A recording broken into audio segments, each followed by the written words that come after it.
Good afternoon and hello, my name is Anne Linsell from Northamptonshire Healthcare, and my role today is to facilitate this live virtual wellbeing session.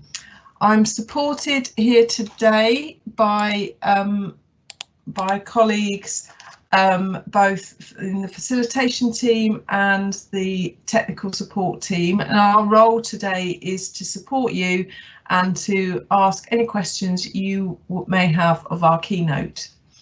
This live event is a series of a wide range of diverse events running across the week as part of our Northamptonshire Health and Care Partnership Virtual Wellbeing Festival, to give you tips and tasters on how you can focus on your health and wellbeing as we continue to work through this pandemic.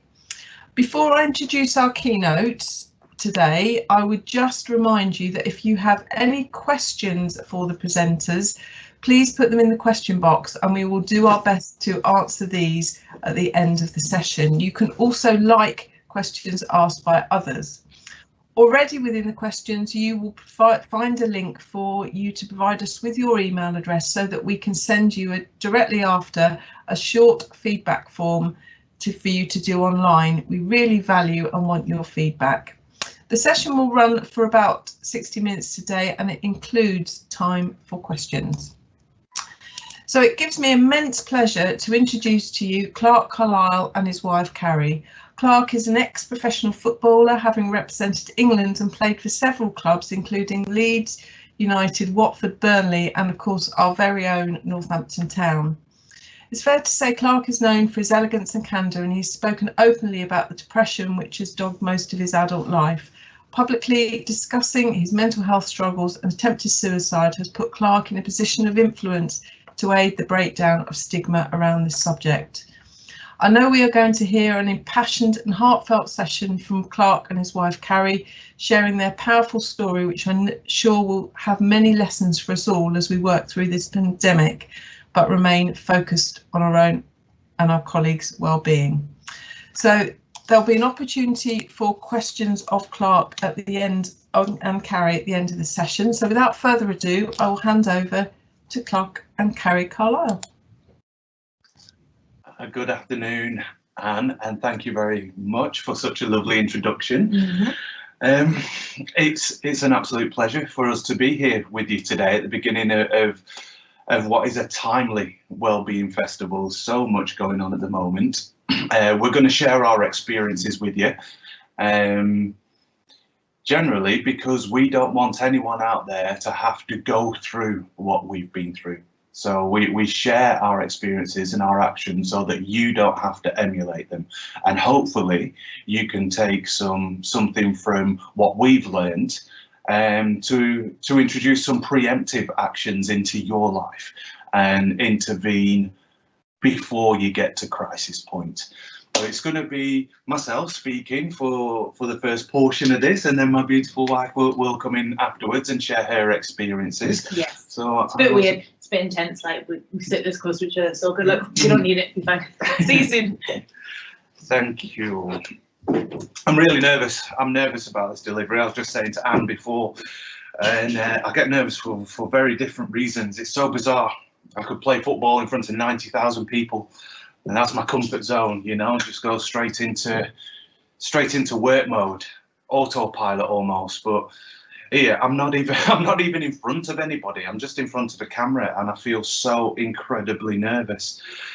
And I know it's because this is an important message. I know it's because there are going to be many of you out there who need to hear what we've got to say today. And I am certain that every one of you will need to hear what we've got to say with regards to someone else in your life. You know, all the statistics are thrown about around mental health issues. The fact of the matter is, none of us are immune. The only thing you need to be susceptible to a mental health issue, an adverse one, is a brain. You know, and people expect you to know this because you are the healthcare professionals, but it's a double-edged sword. It's a double-edged sword because once you put on that outfit to go to work, we view you with superhuman powers. You know, I, as a member of the public, think that you are the fixer and healer of all things, and that you are the one who's going to fix me. You do that 24/7. It's not just when you go to work, because you have that mantle. When you go home from work, your family expect it, your friends expect it. I bet you are the go-to person if anyone has any kind of ailment or question around health. You never really get to take that mantle off. My question to you is, who is caring for the carers? I can tell you from personal experience, an empty vessel has nothing to give. And if you're running on empty and you're still giving of yourself on a daily basis, 24/7, it is only a matter of time before you burn out. And when you burn out, that can manifest itself in a number of ways, and none of them do I want you to experience. The double-edged sword of this is the fact that I was just talking about, you know, my autopilot, going and playing football in front of tens of thousands, week in, week out, no skin off my nose. It's the same with you in your work life.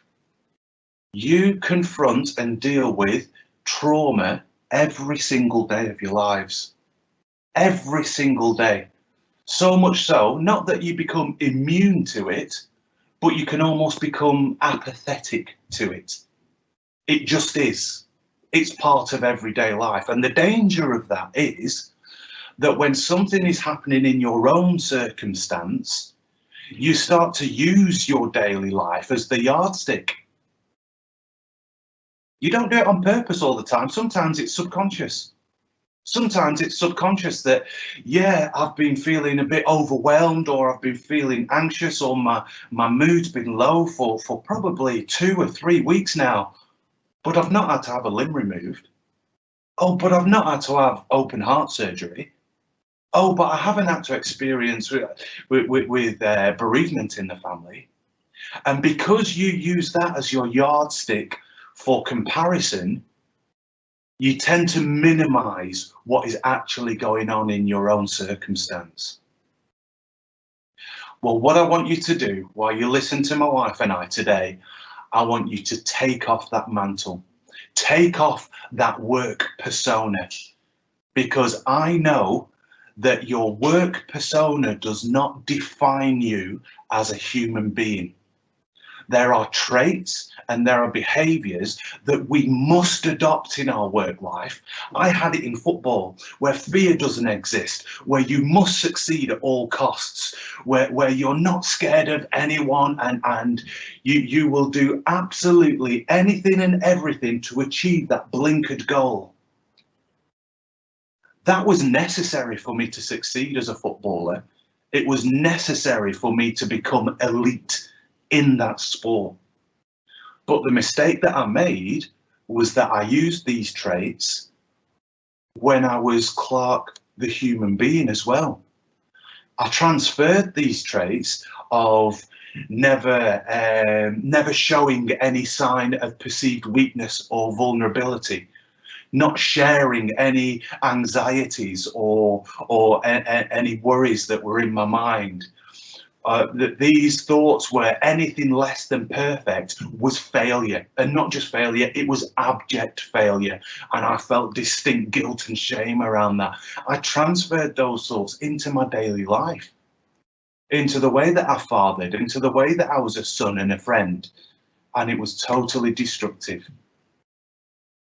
Most importantly, I transferred those thoughts and behaviours when I was thinking about me. So my self-esteem was so precarious. It was so delicate, and any little thing could make my self-esteem go through the floor. And that's because if it wasn't perfect, I saw it as failure. In your lives, I want to ask you, how much attention are you giving to yourself? What do you know about your own emotional and psychological levels? Do you know when you're feeling suboptimal? Do you know what that looks like? Do you know when I use a scale from 1 to 10, well, 0 to 10 actually. 0.5 is the lowest I've ever been, and that's actively suicidal. 10 isn't everything's perfect and I've won the lottery. 10 is just a good day. You know what I mean? Maybe it's payday, you get an opportunity to not just add to basket, but actually check out as well. You know what I mean? It's just a good day, sun is shining, etc., etc. All of us live on this scale, and all of us fluctuate up and down, not just on a daily basis, but on an hourly basis. Are you aware of where you are on that scale? Are you aware of what it is that maybe brings you down from a 9 and an 8 to a 5 and a 4? Are you aware of what it is that you can do that enables you to get back from a 4 or a 5 up to a 7 or an 8? If not, I want you to start to think about these things, become aware of what's going on in your own life and how it impacts on you. I'm going to talk about my life and my journey with recurrent complex depressive disorder. There will be many things that don't resonate with you. You know, I totally understand that. You know, I played football, and that's not tangible for everyone. But I'll tell you what will resonate with you. What will resonate are the thoughts and feelings that were going on behind my eyes at certain junctures in my life. And I want you to listen out for these.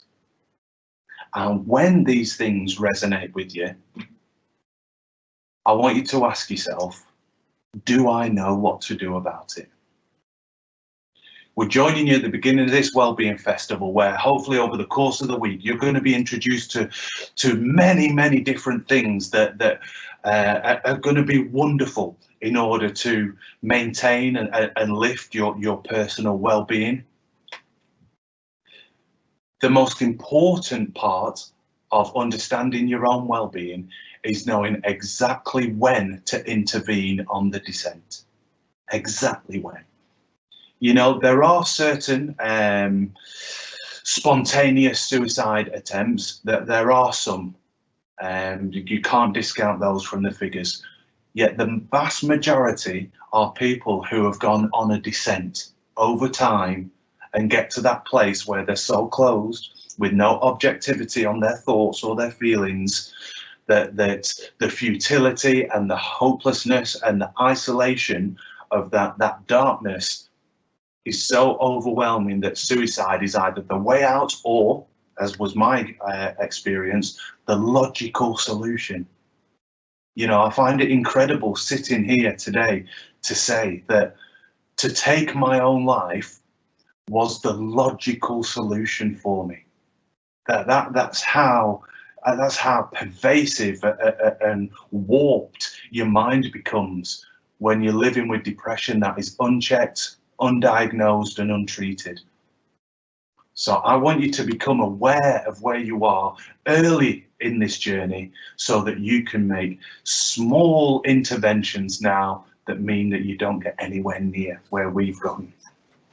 Another point I'd like to make just before I go into my life story is there's also an expectation from people for you guys to be 100% au fait with exactly what adverse mental health issues are.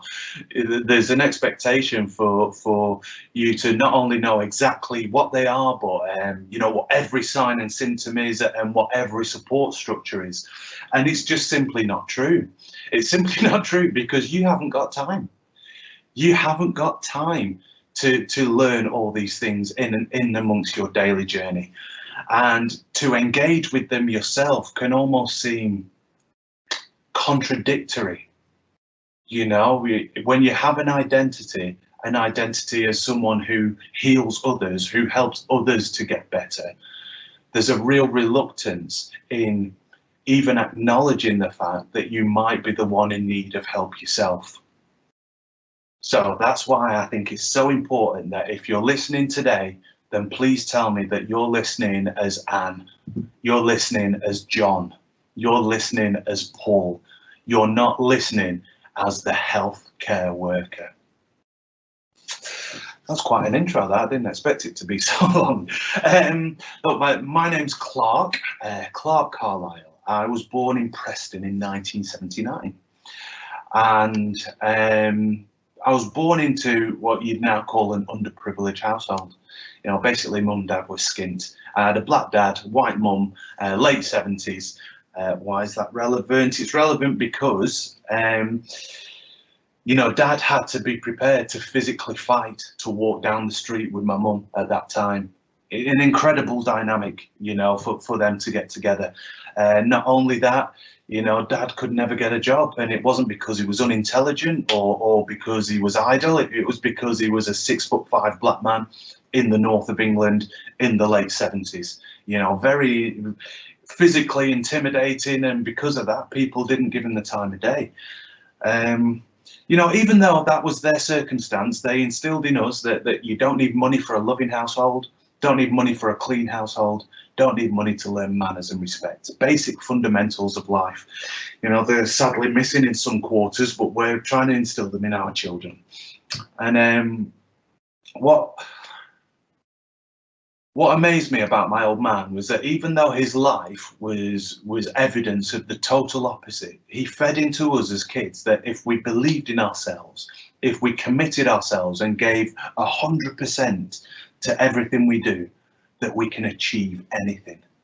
I think that's absolutely fantastic. You know, his life evidenced the total opposite. But he didn't pass that on to us. You know, he filled us with hope and aspiration. And one thing that my dad and I had in common, I was the youngest of 3 when I was born. And then my younger sister came along when I was 10. So quite a gap there. She virtually grew up as an only child, because by the time she was 6, all of us had left home. So I was youngest of 3. And my dad and I, we shared football. My dad played local leagues in Preston, Saturday and Sunday, and I used to watch him every weekend. And he had this trophy cabinet in the front room, had all his trophies in. And I said to Mum, one day I'm going to have more trophies than my dad.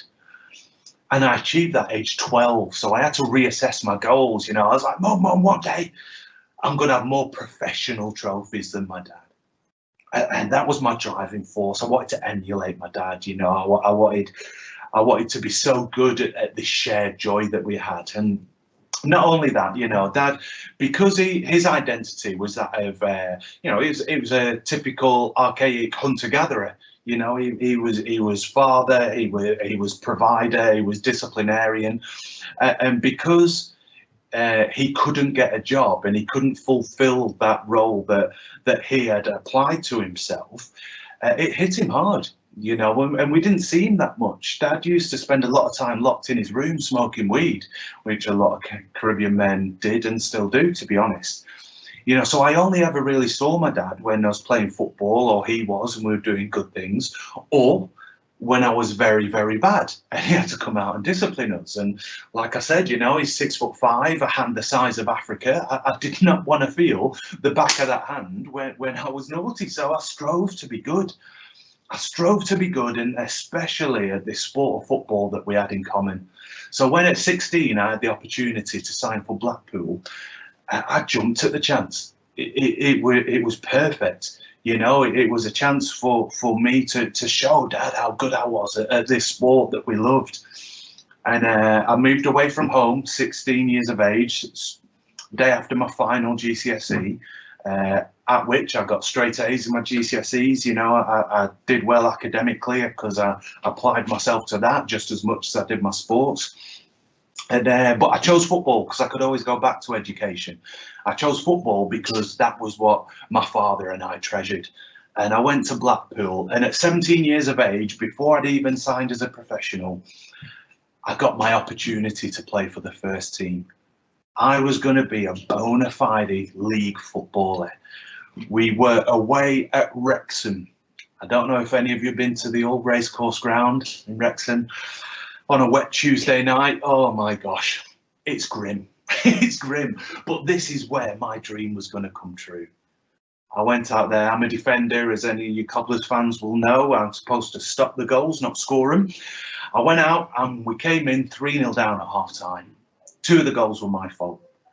I had a look at the gaffer. Nigel Worthington was the manager, and I was just hoping for some pearls of wisdom at half time. And he said, "Don't worry, son, you can't be any worse in the second half."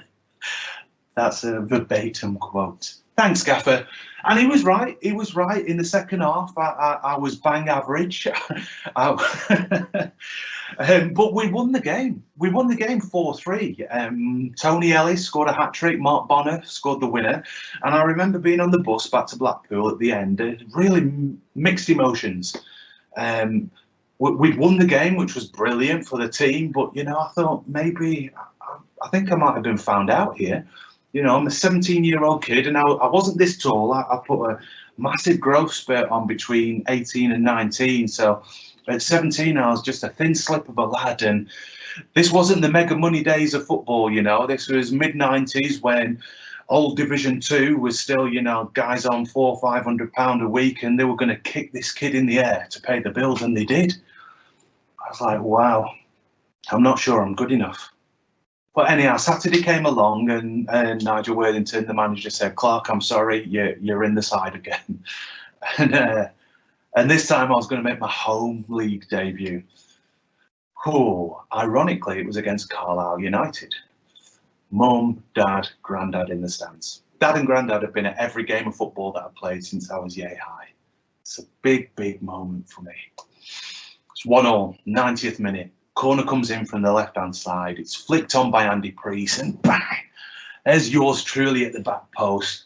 Diving header to score a 91st minute winner. I went running over to mum and dad in the stand. Yes! I've still got the picture sequence, you know, my diving header and then me getting up off the floor and running to mum and dad. I've got veins popping out where I didn't know veins existed. Oh, the euphoria that I felt in that moment was insane. Oh, wow, I'm getting goosebumps now. Because it's 25 years ago, incredible. That was the moment that I fell in love with football for what it could do for me. It wasn't just about dad and granddad, although it did, you know, that kind of, it repaid them for all they'd invested in me over the 6 or 7 years before playing junior football. But that was me scoring a goal, proving my worth in front of about 2,500 people. But that was irrelevant. I was good enough. Wow. I had a wonderful time at Blackpool, 4 years there. We got relegated in my last year, actually. But even though we got relegated, I got Player of the Year. So it's kind of like, I'm all right, Jack. You know, you lot are rubbish, but but I'm okay. I know that sounds a bit rubbish, but if we're going to start to understand ourselves, if we're going to start to make progress and insight into the way we think and into the decisions that we make, then look, we've got to start being brutally honest about our thoughts, our feelings, and our motivations. You know, and I was in a relegated side that season, yet I was the best player, and I got sold to QPR. And even though you are working in teams here and you rely on each other every day, should the opportunity to progress come and you get an opportunity to go up a band, you know, or up a grade and elevate your position within the organisation, let's not kid ourselves. You are going to want to aspire, and you're going to want to beat your colleagues to these positions. We understand that.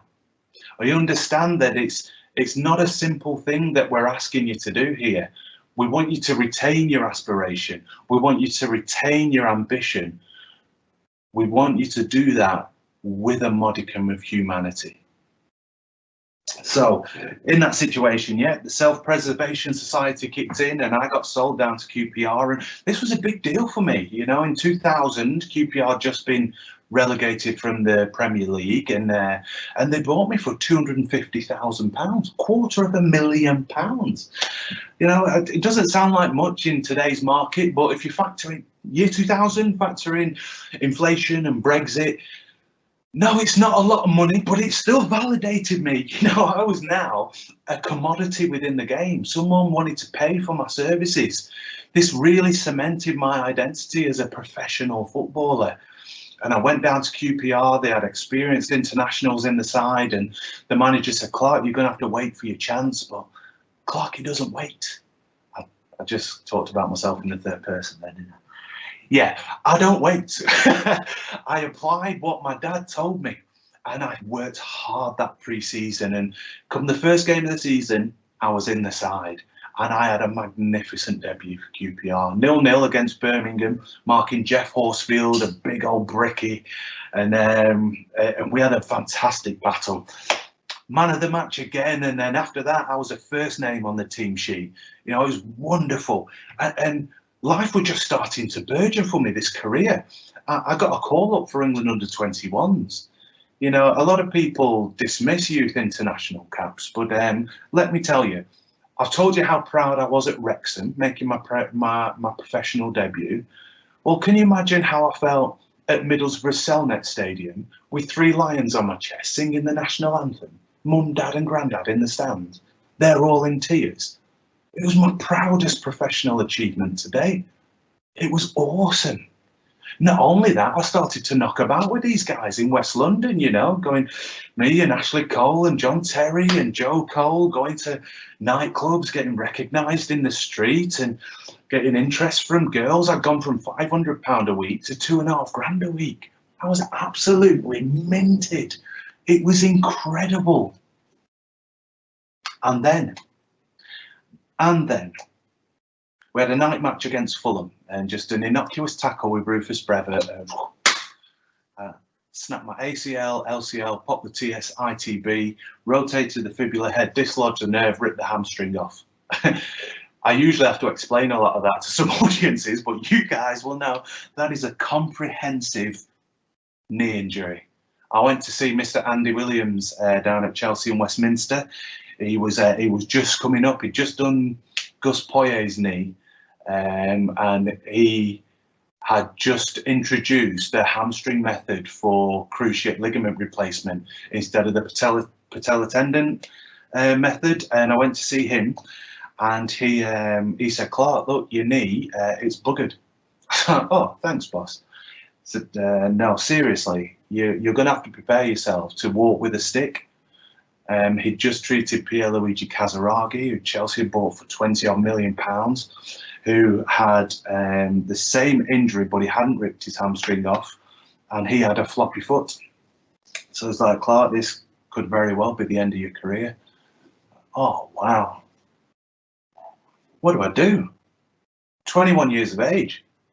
I'd given my whole life to this sport, and not only that, it was my identity. I was Clark Carlisle, the footballer, inextricably linked. You know, it's the reason why I'd come out from inner city Preston. Not like that, this is the ghetto, but you know, it was inner city life. It was tough. Mum and Dad had taken us out of there and tried to, you know, further our circumstance, and football had given me an opportunity for that. And all of a sudden it was gone. You know, I didn't know how to deal with that. I didn't know how to cope. Back then, year 2000, the understanding of the psychological, emotional impact of long-term injury was pretty much non-existent. It's not that great now, but back then it was non-existent. And the physio at QPR said, "Clark, look, you're going to be housebound after your operation for probably 6 to 8 weeks, so you might as well go and have a drink." And so I did. There's a company in London called Dial-A-Crate, and I called them and I said, "I'll have a Greta Carlin, please, 2 bottles of Chablis and 40 Marlboro Lights." And I placed that order every 2 or 3 days for about a 5 or 6 week period. And I'm sure many of you are familiar with that alcohol for haze, the fugue that comes with it. My head was gone. Without football, I was totally useless. Not only that, look, I'm going to take you back a couple of years. I'd just left home. I'd gone to Blackpool, started to socialise with the lads, you know, out and around pubs and clubs in Blackpool, and I met a lovely young lady. a quite lovely young lady, and she took me back to her house, and she's like, don't worry, I'm on the pill. I said, don't worry, I don't care. Now, I know that sounds crass, and it is crass, but like I said earlier, if we're going to make any progress, got to be honest about our motivations. And look, I was an 18-year-old lad, and I didn't care. I didn't think about any consequences. And 6 weeks later, this young lady comes back to me. She says, I'm pregnant. Oh, wow. Oh, what do I do? I was brought up in this disciplined Christian household, so I thought, I know what, I'll do the right thing. I proposed to this young lady. We moved in together. She bore us a beautiful baby girl, Francesca. Like I said, I've got to be honest. So when this move came down to London, I didn't want to be a father. I didn't want that. I wanted to go and chase my football dream. So I went down to London, and I left my young daughter and her mother in Preston. And I thought that me sending them money back each month was me fulfilling my duties as a father.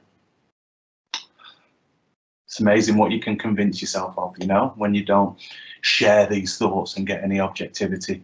Because it suited what I wanted, I thought, yeah, that's me doing my job. Because it's more than what I had. I didn't have any money growing up. She'll have lots of money, that's fine. Well, you come back now to 2001, not only have I physically abandoned my daughter, but now I'm going to financially abandon her as well, because football's gone. And no football, no further education. Ugh. You throw that into the mix, totally destroying any notion of parental responsibility. And I was done. I took 56 Coproximol, washed them down with a can of Carlin, and I waited for the inevitable. Well, I'm blessed. I'm blessed because I had a new girlfriend at the time, and she came to this flat. I was living in a 2-bed flat in Acton, Cooper's Court, and she came to the flat, just apropos of nothing, just wanted to bring me some flowers, cheer me up, found me on the floor, took me to hospital, pumped my stomach, and I'm alive.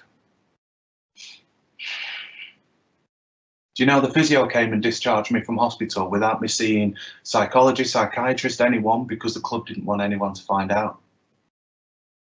My new girlfriend, her parents were like, oh, Clark, that was a bit silly. You know, proper West London family. They were salt of the earth, lovely people. All right, son, go away with that one. West London, not Western Samoa. Terrible accents. Go away with that one, don't be so stupid. It's like, all right, sorry, John, sorry. I couldn't tell my mum and dad. How could I tell my mum and dad? They were still living in a council house in Preston. How could I tell them that me, Billy Big Balls, down in London, living the high life, that my life wasn't all that? I couldn't, so I didn't. And no one encouraged me to, because we didn't understand that talking therapies are essential in crisis. And so we just boxed it off and put it under the bed, pretended it never happened. Just down there. Yeah. Well, like I said, I'm blessed. I was out for 2 years with that injury. It didn't end my career. 2 years. Football is an average 7-year career. I lost 2 of it to that injury. But I came back. Not only did I come back, I went on to play another 450 games. I had an incredible career. Got to the playoff final with QPR and lost. But then we got promoted automatically the next season. Wonderful. I went and signed for Leeds United, a massive club. But as I'm sure many of you have experienced in your lives, you don't always get on with your manager. And I didn't get on with my manager, and that was beyond my control. And he sold me down to Watford. Here's an interesting story. I left Leeds United. Ken Bates was the chairman. And I left to go to Watford, and he sent me a bouquet of flowers, and it said, good luck at Watford, you'll need it. Touché. That was a bit unnecessary, Ken. Thank you. Went down to Watford, relegation favourites, you know, a bunch of ragamuffins, but we had a fantastic season because Adi Boothroyd, who some of you might be familiar with, was our manager. He'd come down from Leeds as well, and he made us into an efficient machine. We worked percentages. We knew exactly what we were doing, and we got to the playoff final. Who against? Leeds United. Who did we beat? 3-0. Leeds United. And who got a bouquet of flowers? Ken Bates. It said, good luck in the championship. You'll need it.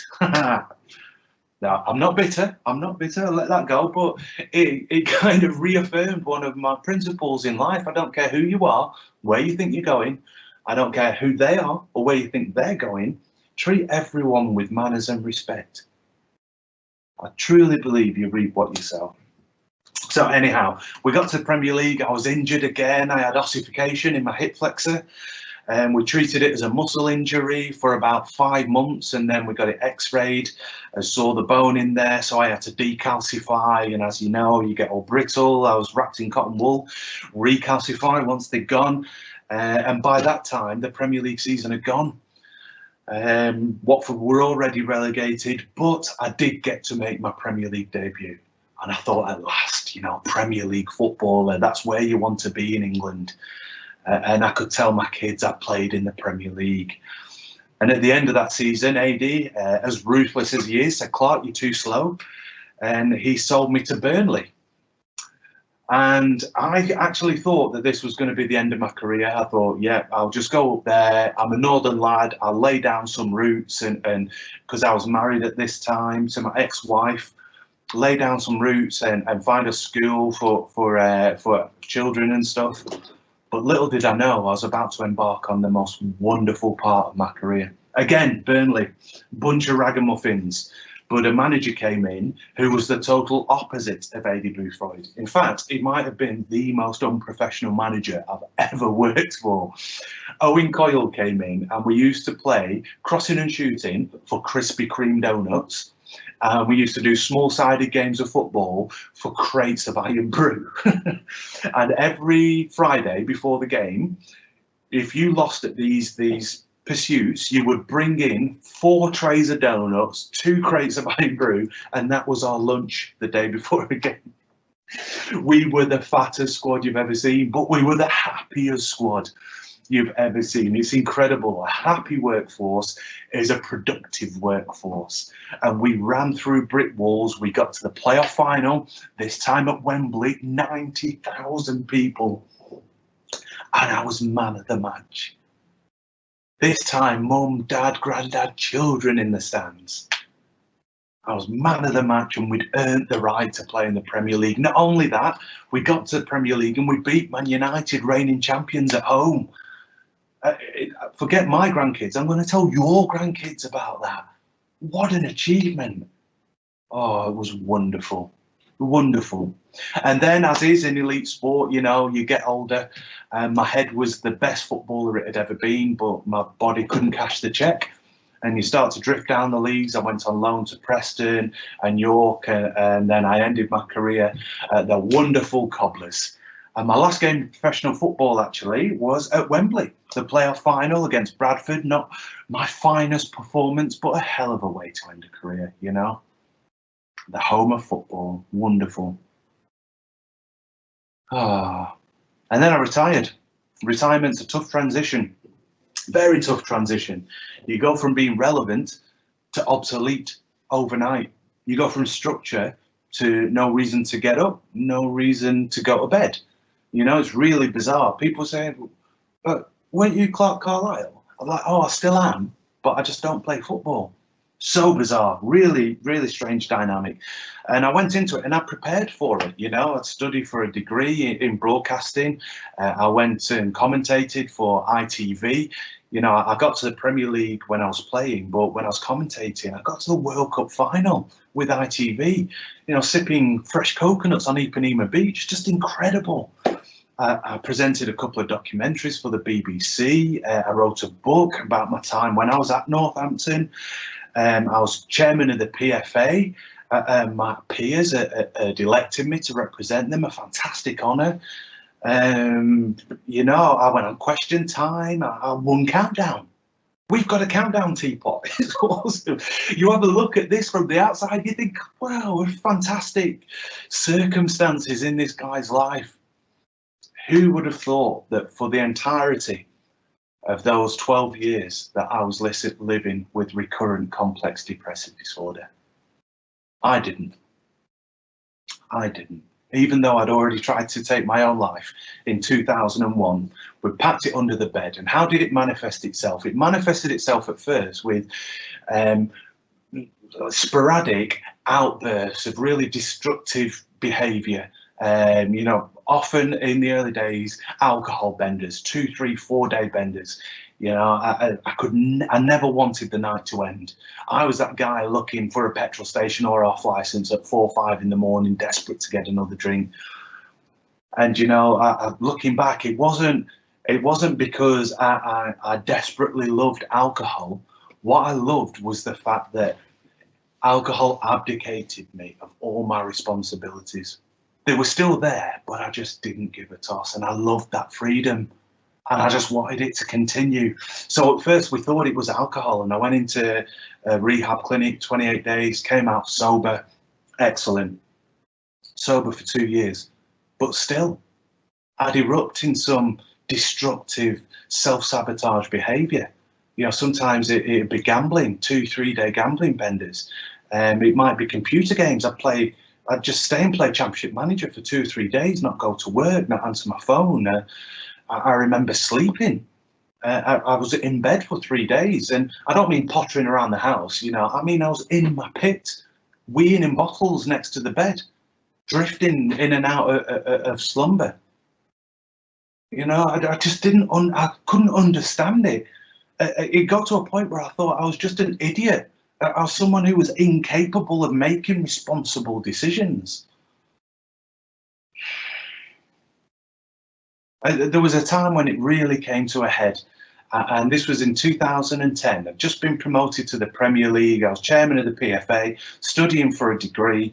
I was chairman of trustees on a charity, an ambassador for several others. I was working for ITV and BT Sport, and I'm still playing Premier League football. And I was coming home to my ex-wife, and she was crying all the time. She just had our second child. I'm like, woman, you know, we've got all these things. I'm doing this for you, this for them, this for the kids, this for the press. What more can I do for you? When do I ever get a moment for me? And I used that thinking to justify my outburst, justify my 3 day benders of whatever it was. And she said to me, she said, look, I've got postnatal depression. Will you please read up about it? So I did, and I was reading about these symptoms. I was like, hold on, this is me, this is me, this is me. I called the club doc. I was like, doc, I'm looking about postnatal depression. I think I've got it, but I haven't had a baby. He said, Clark, obviously you've got depression. Here's 20 milligram of fluoxetine. Woo! Should have been a turning point in my life, but it wasn't. All I had was a label for my actions. But first of all, I didn't take my medication. Why? Because I'm a man. Why? Because I'm a Premier League footballer. Because I don't need happy pills. Because I deal with my shit. All rubbish. They're not happy pills. What happens when you go through crisis is the chemical balance in your brain is changed, it's affected. And if it's a significant enough crisis, or if there's a continuation of them, then that needs medication to be restored. It doesn't make you happy, it doesn't fix your issues, but it restores your balance so that you can see said issues for exactly what they are. But I didn't know this, I didn't do it. Nor was I encouraged to engage in any talking therapies. So I didn't find out what my depression was, how it manifested itself in my life, what I could do to mitigate the things around it. So I just lumbered blindly on, thinking that I was fixed, even though I'd done nothing about it. So when I came back from Brazil, 2014, I was walking around York, and the thoughts in my head were that I was an abject stain on society. The thoughts in my head were that I was an embarrassment to my children, that my parents were ashamed, that I was stealing oxygen from another member of society who deserved it. And when I wound all these things around in my mind, the logical solution to it was that I die. Do you remember this down here? Just tucked under the bed. Well, there were two things that were a hangover from that. First of all, and this is what explained my subsequent behaviour for the next 10 years, was that whenever there was a time in my life where my identity was questioned, where I thought that I wasn't good enough, or I couldn't live up to the standards of that I'd set for myself, of providing for my family, of maintaining perfection. Whenever my worth or value was questioned, my mind went. My mind panicked because it assimilated it with this time that I tried to kill myself, and I had to escape any which way. And that's why I ran to these things. I ran because I didn't want to be in the headspace that I was in. The other hangover from this, it wasn't a lumbering effect that I'd killed myself or tried to. It was the fact that I'd failed. I don't fail. So when I came to this time in 2014, I knew that I was going to be emphatic. I put myself in front of a 10-ton lorry on the A69, 60 miles an hour. Now, I know you guys will work on a regular basis with the outcome of that. And I know that you will understand me when I say, I am blessed. I did not break a single bone. Yeah, I had loads of lacerations all over, 2 days of operations to clean everything out, stitch me back up. I didn't break a bone. I owe a debt of gratitude to you and your colleagues who put me back together like Humpty Dumpty. And then I went into psychiatric services, but I went privately. So for 28 days, I was getting fantastic care. And then I was discharged. And when you're not paying a bill, you get a pamphlet. So I wandered into life again, thinking that I was fixed without the aftercare and the ongoing support that was necessary for someone who's been to disaster, who's been to crisis, to make progress. The only thing that I did learn was that there was an impact on those around me from my suicide attempt. I didn't even think of the lorry driver. I dehumanized the lorry as a killing machine. I didn't think of the first responders, of my family and how these people are affected by my actions. So in 2017, I was wandering around Liverpool in another actively suicide depressive episode, looking for a responsible way to die. Incredible. Well, that procrastination saved my life because 2 bystanders saw me.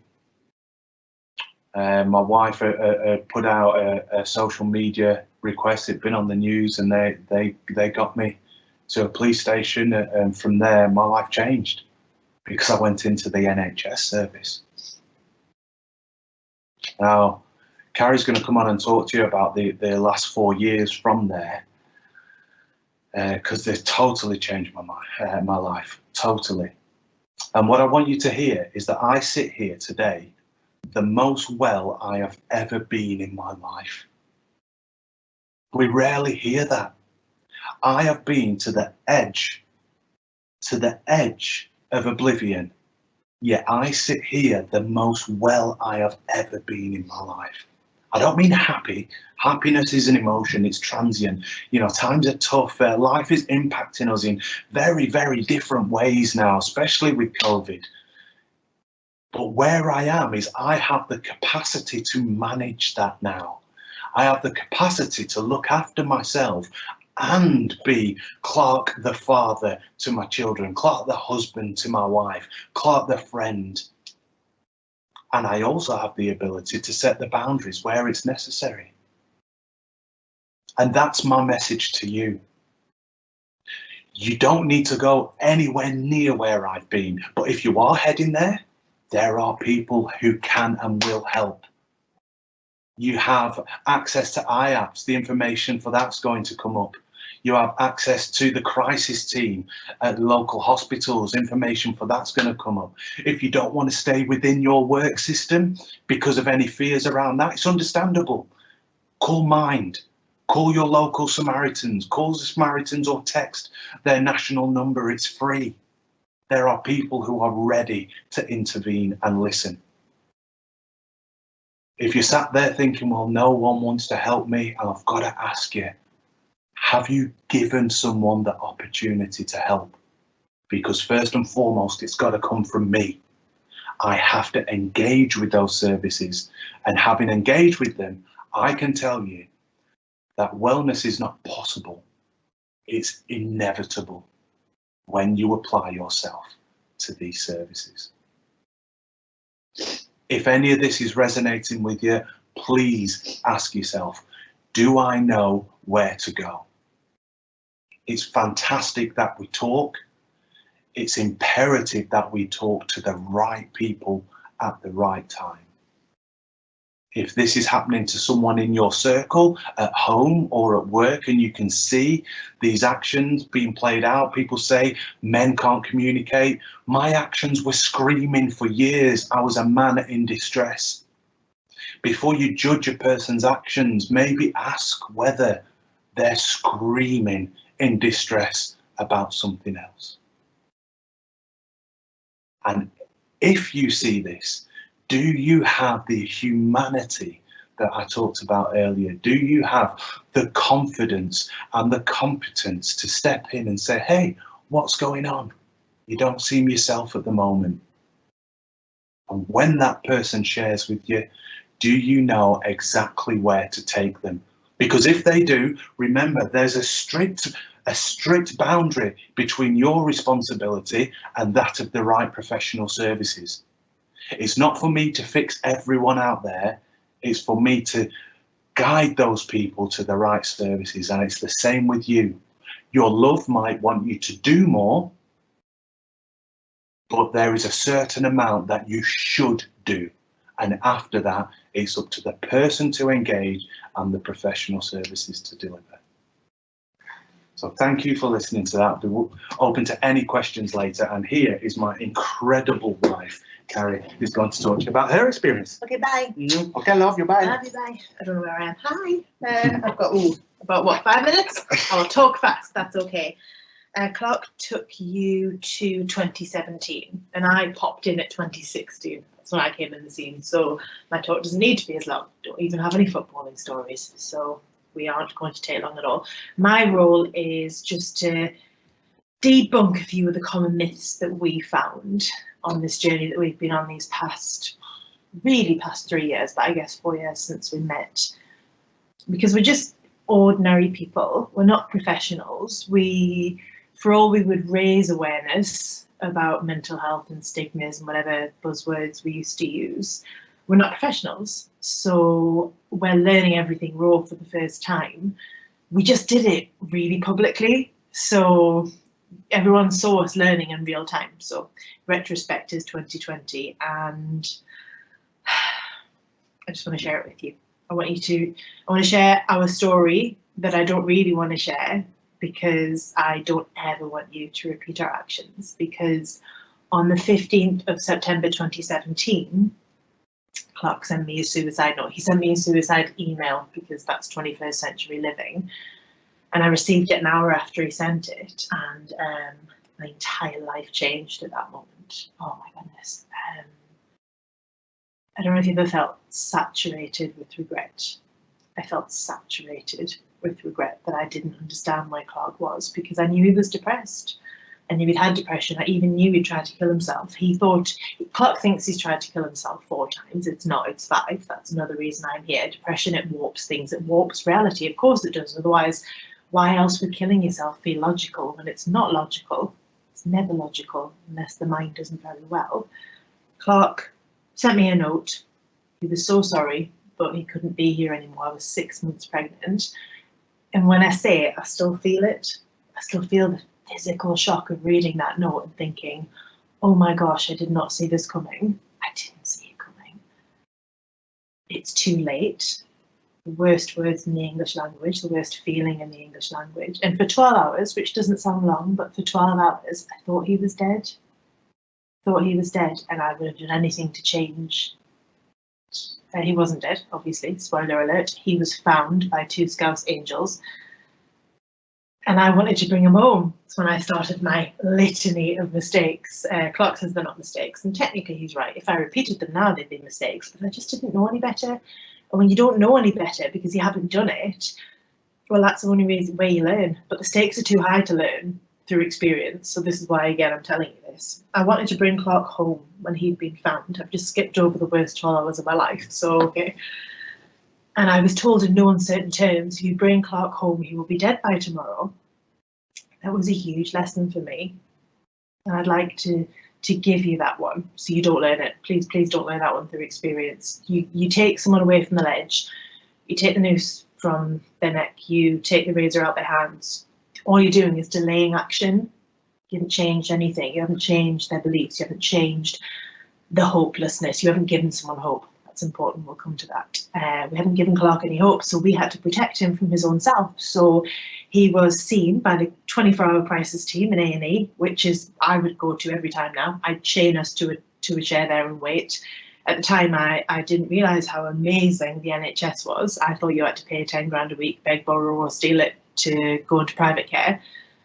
The NHS is incredible. Oh my goodness, you guys know that. Thank you so much for being so incredible under the ridiculous circumstances. Thank you for being superheroes when you shouldn't have to be. Clark was taken into psychiatric care and 23 days, so this incredible transformation. You will know so much about statistics. You will absolutely know that 84 men a week take their own lives in the UK, and that for every one that does, there's 20 that have tried. They're very frightening statistics that we parrot off. And I want to give you the number 23. And I want you to take that number and I want you to keep it, tattoo it, you know, do whatever you need to do. 23. If you are feeling in despair right now, somebody you know is in despair and you're frightened to get them help because it seems so much to deal with, please remember 23. Because 23 is the number of days it took for Clark to be so poorly he couldn't even have shoelaces. For Clark to be so poorly he wasn't allowed a razor to shave with. 23 days he went from that to being well enough to leave hospital and start outpatient treatment once a week from home. 23 days was all it took for him to go from 0 out of 10 on the scale of well-being to a solid 4, which isn't a danger to yourself. 23 days. How many lives would be saved if we knew the 23-day rule? And I thought, because Clark is exceptional, he's had an exceptional career, he's very competitive, I thought, oh wow, that's him really applying himself and that's an exceptional thing. And I was told by his team, by his psychiatric team, this is what we should expect. By 23 days, most people are in a safe place. I want you to remember that, please. So Clark came home and I fell apart. He really started this journey back to wellness and he steadily climbed it, you know. Yeah, we've had some dips, but he really has maintained this well-being and he's worked at it. But I just fell apart. I can't even tell you. I started to see danger everywhere. Everyone was going to die. Everyone was going to die. I'd stay up at night wondering how I could protect everyone from disaster. There suddenly seemed this gossamer thin line between real life and disaster. That gossamer thin line that really was torn apart when I read that email. Nothing was safe anymore and everything was disaster. And Clark said, I don't think you're very well, which was rude considering his psychiatric background, because this whole 1 out of 4, he was the one that was poorly and I was the other ones. And I said, right, well, that's rude, but I'll go to the doctors anyway, because you know what, you're my husband and I trust you. So he took me to the doctors, the GP, and he was about 108. He looked like Mr. Burns. He was amazing. And he said, Mrs. Carlisle, you're not very well right now.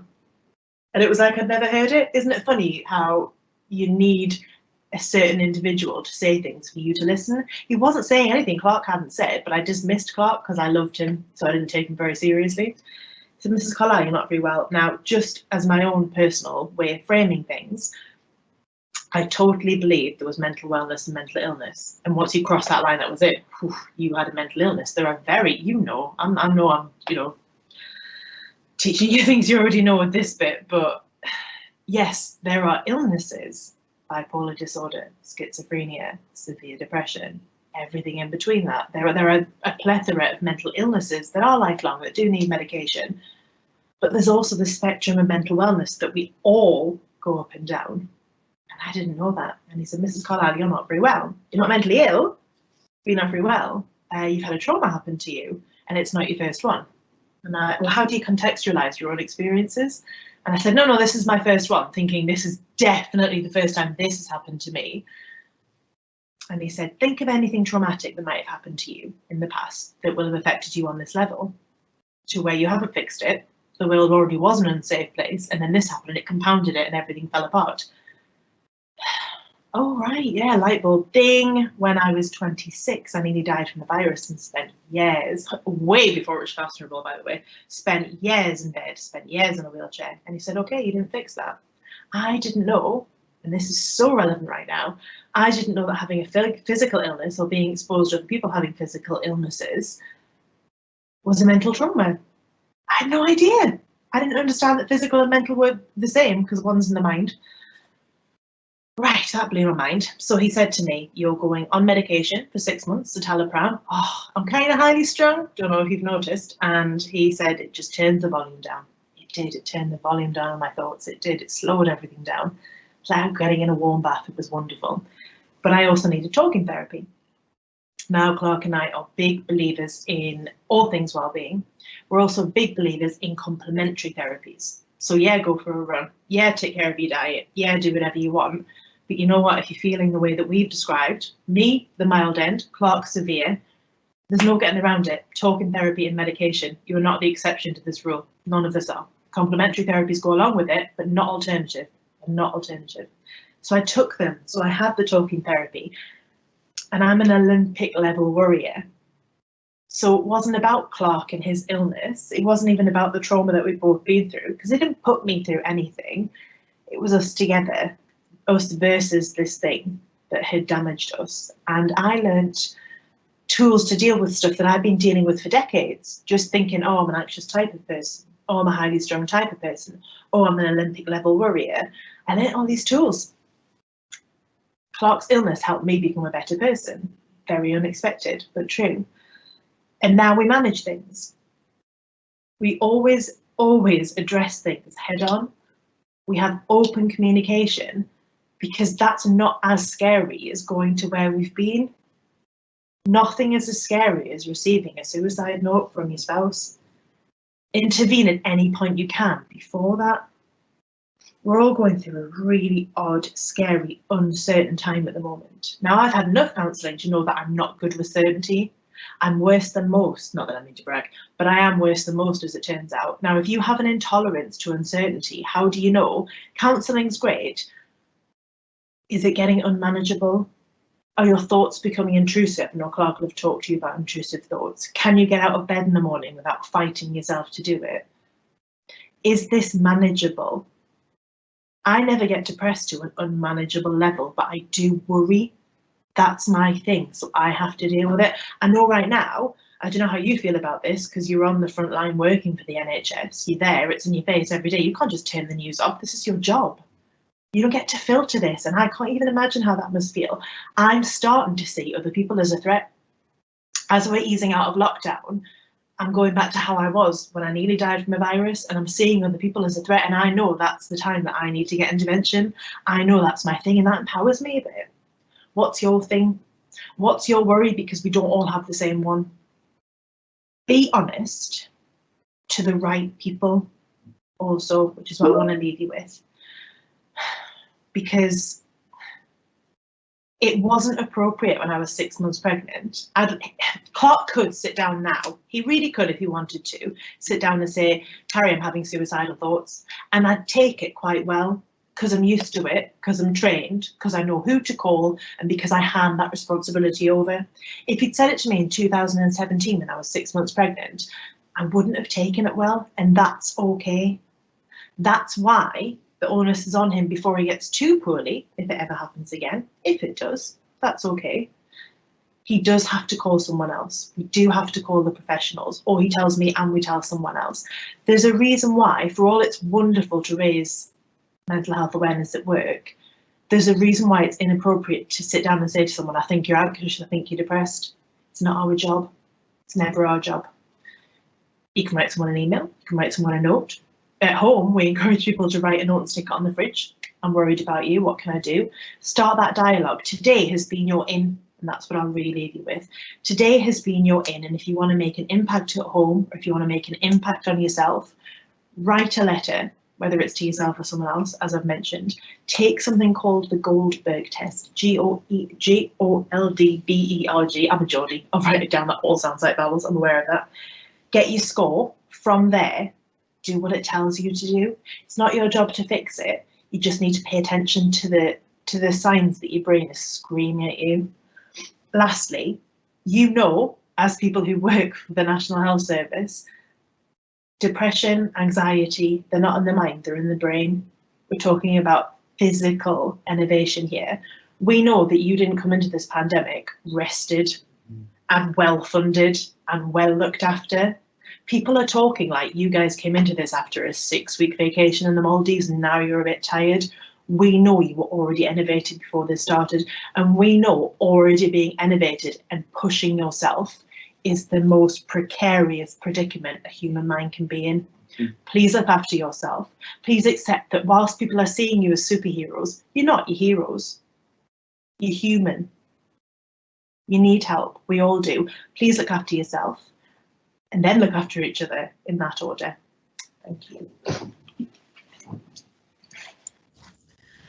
Wow, thank you both. That was really powerful. So we're now going to take some of the questions. We've got lots of questions in the chat box, so we're going to take some of the questions. So I'm going to hand over to my colleagues Dawn and Dave. Hi, Dawn and Dave. Hi. Wow, amazing. I could listen to it over and over, but we'll get on with the questions. So the first one for Clark is from Anonymous. So thanks very much for sharing the story in such an open way. What one thing made the most difference to you along the journey? And if I could just double that up with a second question, what tips did you learn along the way for dealing with incredibly stressful situations? Okay. What one thing made the difference was actually changing. It sounds difficult. It was changing a core belief structure of mine, and the core belief structure was that I had to earn the love of the people around me. I believed that I had to be successful in football to earn the love of my parents. I believed that I had to perform and do all these things to earn the love of my wife. And that was compounded. It was compounded by the way that I was brought up and the way that I received attention, and then how the football industry was. So it became my belief. The fact of the matter is that that wasn't true. That was just the way little child Clark interpreted his dad's situation. So the way that my dad was dealing with his depression and his identity questions meant that I thought I had to earn everything, and that became a fact for my life. And that was only undone when Carrie did this. Oh, wow. So shall I take it right back to the psychiatric bit? Yeah, I would. So if the people, I didn't realise that Clark didn't know that I loved him unconditionally, and I need to extend that to you because the people in your life don't know that you love them unconditionally unless you tell them, unless you spell it out. And I needed him to know I'd never be angry with him. I told him that in hospital. If you cannot make it through this, I won't be angry at you. I'm a worrier. That took a lot to say. So he was free from that point. He was really sort of free to not feel guilt about this and really build his recovery. On a subconscious level, I needed him to know how unconditionally he was loved, not just by me, because that's a little bit power, that's a little bit dysfunctional, or you need me to get well. He had to know he didn't need me, but if he wanted me, that was a bonus. Every day since October, you got out in October, yeah, October 2017, we do this every morning. Do you know how much I love you? Yes. Do you know how much everybody around you loves you? Yes. The answers to these weren't yes earlier. No, it took a while. What do you have to do to earn that love? Nothing. What can you do to make it go away? Nothing. Do you know how long that took? OMG. Do you know how long it took for him to go, you're wrong, you're lying, blah, blah. And now he means it. And it is recently, it is weeks in that he started to accept that as a fact. Because I made him go back and see a psychiatrist a few weeks ago and he didn't even want to. So this isn't, didn't you know? Yes. I picked up the phone and went, you ring someone now. That's how we operate. That's what we do. He also turned around and said to me, you think the tip solves all your emotional problems? Because if I don't like something, I declutter the house and it goes away. That's how I emotionally deal with things. That is what we did. That's the dialogue that we have. So knowing that you're worth it and having that conversation, because if the people around you don't know, just force it down their throats until they understand it. So that was the biggest difference, was me accepting that I am loved and I don't have to earn it. and we take it for granted that the people around us know that from us, and the sad fact is they don't know unless we've told them. And in your impressionable years, I think it's really important to set that precedent for life. To answer the second question, how do you manage stressful situations? Well, like I said, we've gone on a journey now where I can plot my descent into depression, which means that I can see things around that show when I am feeling optimal or feeling suboptimal. And when I know that there's something around the corner in the calendar that is going to be a high pressure situation, maybe a mental health week, we'll do 10, 12 deliveries, over 4 or 5 days, and it's really innovating, because as much as we want to share our story, it's tough to share. We're reliving really tough scenarios. So what I do is I manage myself. How do I do that? It sounds very simple. It is very simple. I make sure that every single day I have a time slot for me. Every single day. Now, you might say that that's not possible in certain lines of it, and the way that you guys are working with the shifts and the way that they're rolling and all the stuff. What I have found is I have told my family that 10 p.m. every night is my time. I get a minimum of 30 minutes for me. I listen to Margarita Taylor on Classic FM, Relaxing Classics at 10, and I smoke a pipe. A tobacco pipe, not a crack pipe. I smoke a pipe, and I take 30 minutes for me that are uninterrupted. Now, we manage that. We can do that as a family. We don't have as hectic a lifestyle as yourself. But what I will say is that I don't take that time every night. Because what I've found is knowing that there is a time for me in the given day is often enough during busy days. So there might be a time where I'm like, do you know what, I've managed today very well. I don't need to take that time, but I know that it's there should I require it. So what I would say to you with your hectic schedules is set a time in the diary that is fixed for all concerned, that is for you. And fill that time with what works for you, and that's what hopefully the rest of this Wellbeing Week will bring your way. There are so many different things. I play golf. We've joined a golf course around here, and I love 4 hours away, no phone, nature. I get to expend a bit of energy. There's a bit of competition against myself more than anything. It's wonderful. And even though, yes, it's quite expensive and 4 hours in the day is a lot, what we found is that when I come home, I'm refreshed, I'm energized, and it increases my capacity to be Clark, the husband, Clark, the father of the children, Clark, come and do my work. It actually makes me more productive in the subsequent days. So when you're taking time for yourself, it is being self-full, not being selfish. So taking 30 minutes a day or taking that 4 hour block in a week enables me to do more in the rest of the week. Brilliant. Thank you so much. And I absolutely love that morning routine that you do. We've got another question that's come through. What you've just talked about may kind of answer this, but it's how do you juggle wanting to achieve your dreams and the hard work needed to be successful with your own well-being? That's a brilliant question, and it's one where the answer to it only kind of dawned on me within the last 2 years of therapy, and that is that I made the mistake of my work defining me as a human being. So Clark, the footballer, and the traits and behaviours and standards that I needed to achieve being a professional footballer, I took them and applied them in the entirety of my life, and that's not healthy. It's destructive. So the way that you balance it is by understanding the whole self. I needed to think and act in a certain way to be a professional footballer. But that was only one part of me as a human being. The rest of me, Clark the father, Clark the husband, Clark the son, Clark the friend, you know, just Clark me in and of myself and my self-awareness. The rest of me needed to live by and have different principles in order to survive and live in a healthy way. And the biggest difference being that perfectionism is a recipe for consistent failure as a human being. Mm-hmm. I understand it in football, everything's quantifiable, that there is a direct and definitive success and failure on your actions. But when you come away from that and you're being a human being, life is far more ambiguous.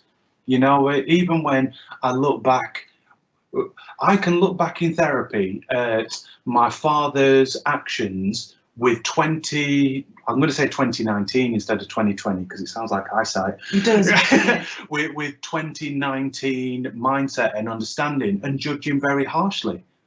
The truth is that my dad did the best for me and his family with all he had at his disposal in 1979. So there's the ambiguity. It is that, you know, there are times and circumstances that contextualize our experience, and that there often isn't a definitive right or wrong answer when we go about our daily lives. But what there is doing the best that we can do with the knowledge that we have at our disposal. But also, and also, oh yeah, we don't say but, and also from a purely practical perspective, Clark's mental health is better when he's not on social media, which also cuts out hours and hours a day.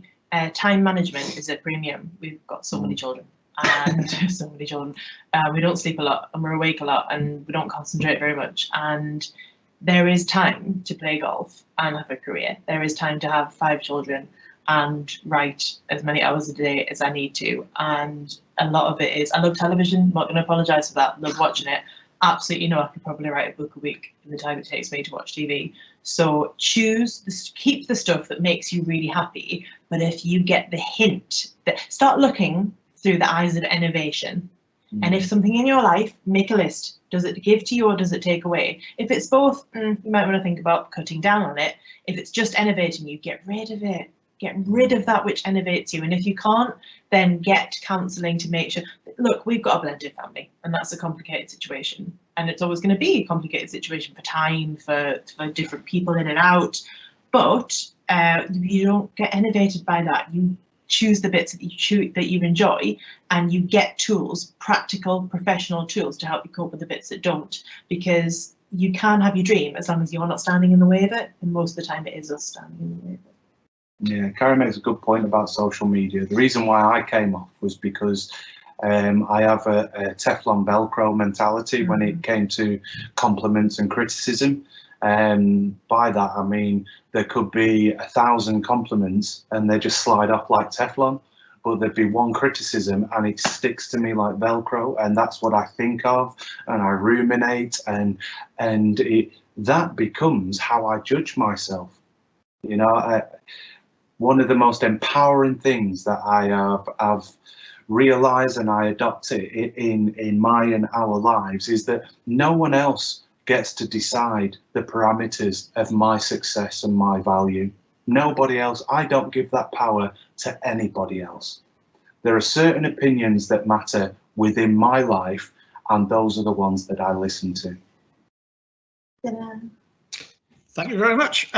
Excellent. And once again, we got loads of feedback here for you both. Really thanking you for being so open and honest about sharing your experiences. And I think it's really touched a lot of people that way to reflect. Also, there's a few come in about the football. Are you going to be supporting tonight? Watching the Couples go? Always. Once a cobbler, always a cobbler. But I've got a really good question for Carrie. And we'll sort of it's like a double question, so we'll call it this sort of the last question we're going to ask. But the first part of this, Carrie, was how did you cope at the start after Clark's suicide note with the anxiety he might do it again? But also the follow-up to that is, what strategies did you use to manage your worry and anxiety? Excellent questions. Yeah. Yeah, I Say like. things. No, I You like should. the answer to this. I like it. Yeah. Really, I don't even know what I'm going to say. It was. I didn't know I was a worrier by nature. I know I've already talked you through that bit. So on paper, it should not work. A person that worries to the, I've said it before, Olympic level standards that I do, really, it shouldn't work to have a husband that has attempted his own life. It shouldn't work, but it does. It does because love is love, and that's it. It works because we get professional help. And I promise you, I needed medication. And I promise you, I needed talking therapy, actually. I needed medication so I could hear the talking therapy. That's why you start that one first. So I needed my 20 milligrams a day of citalopram, and then I needed the talking therapy afterwards, because when you get to the age of 37 and you've never had counselling before, you think your beliefs are facts. And I didn't know what counselling was going to be. I thought it was going to be a bit weird. I had the most amazing counsellor, Sheza, thank you NHS, she was amazing. She came to my house when I had this tiny baby, and she'd say, right, tell me what you're worried about. And I'd tell her all the facts, and she'd go, okay, I'm going to go home, do a survey, like old family fortunes. And she'd come back and say, actually, 76% of people agree with that, and blah, blah. So my facts became loose, they became malleable, and I began to reform them. I began to feed the good thoughts and starve the negative ones. I had 20, this is the best bit. Oh my gosh, this is like my time to shine. I get 20 minutes a day, worry time. Like hammer time, but with a pen and no big pants. Oh, some people would be too young to understand that reference. Depressing. So 20 minutes is my worry time. I look forward to this so much. I look forward to, like Clark looks forward to golf. And I sit, I think it's about 4 or 5 in the afternoon, although with a baby it floats about a bit. And I just write down everything that's worrying me. Doesn't matter how out there it is. Doesn't matter if it's not even a thing. Doesn't matter if I don't have anything to worry about, so I invent something, because you know I've got to have something to worry about. So I write and I write and I write for 20 minutes, and then it's out, and I'm like, whew. And then during the day when the thoughts come in, I will be like, okay, hear you, see you at 5. And then we start the day again, and I need worry time. Oh my, I need worry time. I need that. It doesn't go away. Now, if I believe, when Clark first came out of hospital, I'd be like, where are you going? And he'd say, going to the loo. No, you're not, you're going to kill yourself. That was my fact. Where are you going? Going for a cigarette. No, you aren't. You're going to kill yourself. And you can't live like that. Well, you can, because it's better than not living like that. But it's not ideal. It's not sustainable. So the level to which I worry about Clark killing himself is twofold. One is, am I not understanding his behaviour? Does his behaviour worry me? Does it confuse me? Am I trying to justify it? If his behaviour has altered, then we address that. And he'll say to me, you know what, I'm not feeling great, or do you know what, I'm going to go see a therapist, or this is a bad time of year for me. Oh, okay, I hear that. If it's not, though, if he is fine, and I've gotten professional confirmation that he's fine, then it's me. Okay, I'm in an emotional place where I'm. This afternoon, I will worry he's going to kill himself for a good 30 minutes after this talk, because it's brought it all up. Is he going to go to the shop then? No, he is not. He's going to stay right here where I can see him. Why? I don't know. It's just the mind does strange things. So it doesn't ever fully go away, and that's all right. I never pretend, though. I never pretend, everything's fine, don't want to worry you. I don't guilt him into it. He doesn't feel responsible. He doesn't feel like he has to apologise.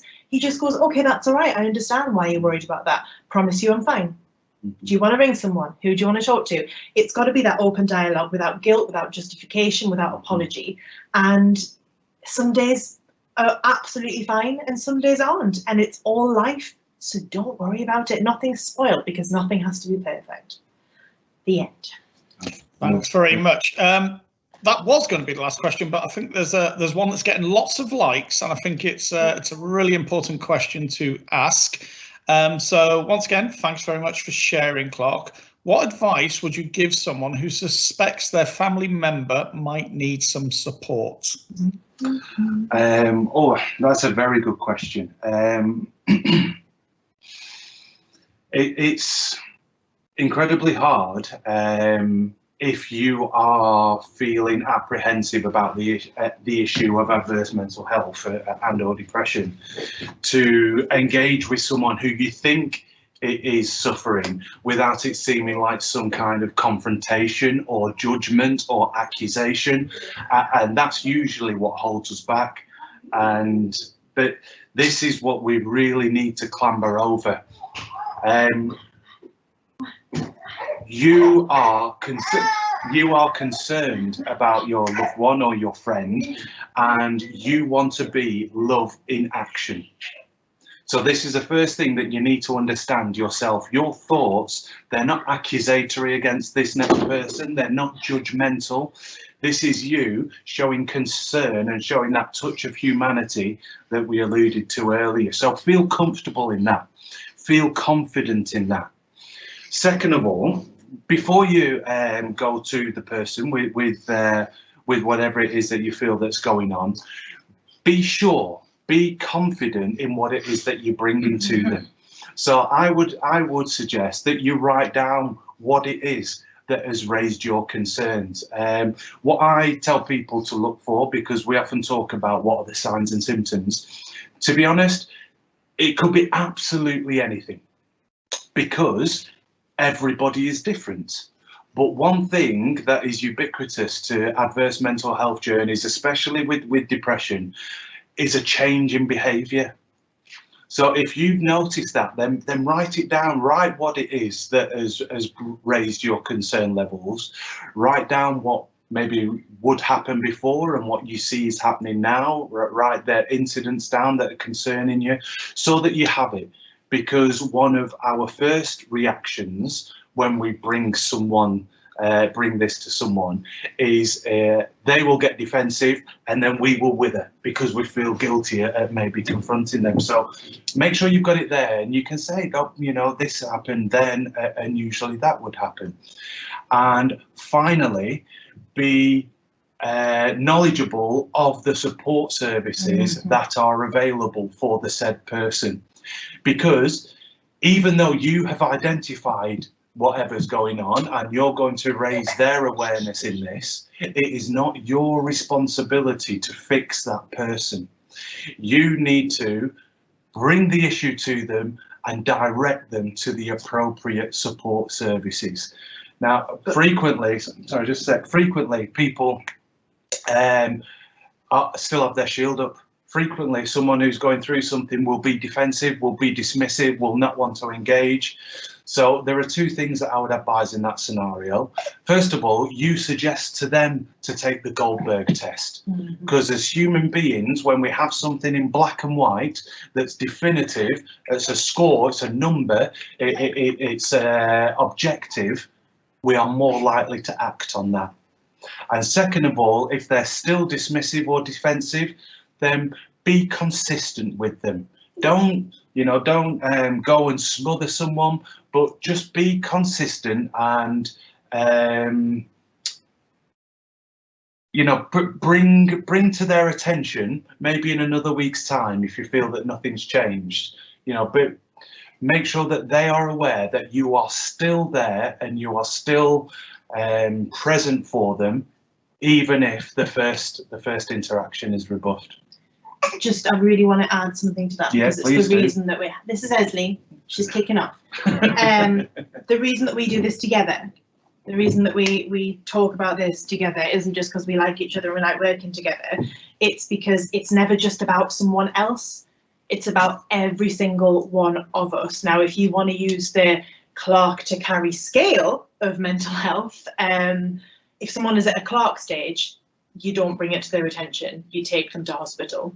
You don't sit down and have a chat about that. You either call an ambulance or you take them to hospital. That's the Clark when he was poorly stage. Now, the Clark maintaining stage, of course you can talk to them. Just like when Carrie was poorly stage, you take them to a GP. So there's time for absolute action, even at both ends of the spectrum. But there's that middle road as well where you can chat. I would get, and did get, super defensive if someone says, right, I need to talk about your mental health. Make it an us thing. Always make it an us thing. Use an authentic in, and today is an authentic in, because you heard a talk, you've got Wellbeing Week coming up. That's some very powerful momentum. At first it feels awkward, at first it feels weird. The reason we can say anything and it doesn't feel weird, take any action, it doesn't feel weird, is because we've got 3 years of absolute momentum going, very strong momentum, forward moving momentum. Never make it about someone else. That's the reason that we get where we are, make it an us project, you know, or make it a you project, and be so enthusiastic and get so good feeling about it that they want to have some of what you're having. You know, nobody wants something that's forced upon them in a cold sell.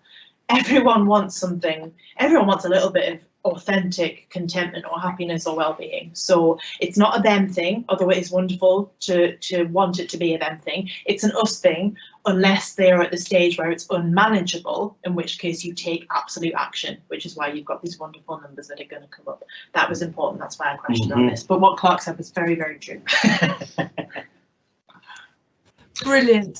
Thank you both so very much. That has been a truly inspirational session, and I know we've got lots of questions that we haven't had a chance to ask, and I know, Clark, you said that you were happy to take the questions afterwards and come back to us with some responses, and we will share those on the website. Definitely.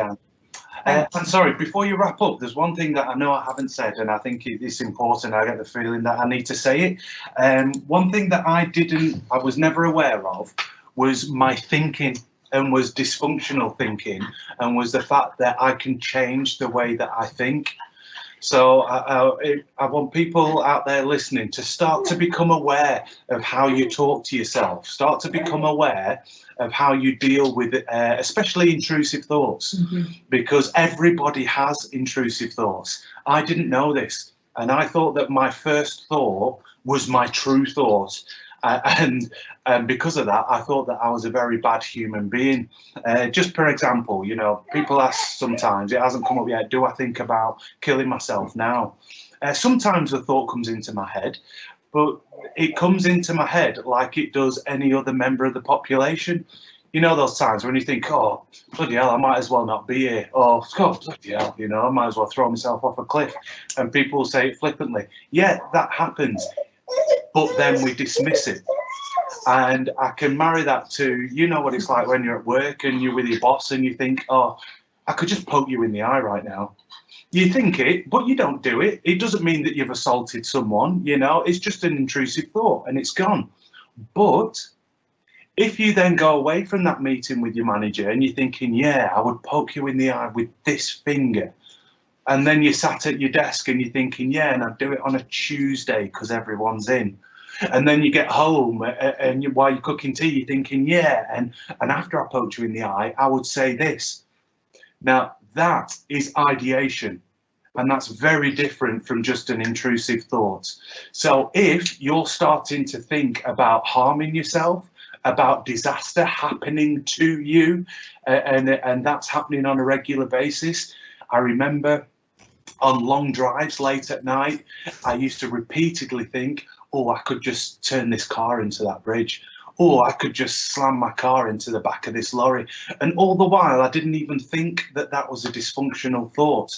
And I especially should have gotten worried when I was getting it repeatedly and I was thinking about how I would do it. So please, people, understand that you can change your thinking, you can become aware of your thinking, and intrusive thoughts, we can dismiss them, but if we're starting to ruminate on them, then that's time to get professional help.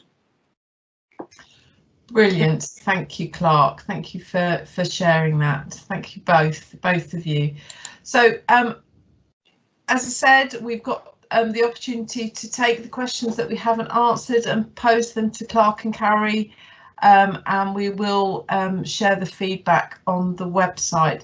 If I can just remind you that we are looking for feedback from today's session, what actions you're going to take, how you felt about the session, although I think that's clear from the questions box on the powerfulness of the session. So the moderators are going to put into the chat box, into the question box, the links. If you can just click on that link, share your email address with us, and then we'll send you the feedback form. And then finally, as just a reminder for if you've been affected by the stories, Clark and Carrie's story, or any information in here, the links are on the screen, the contact numbers for help and support.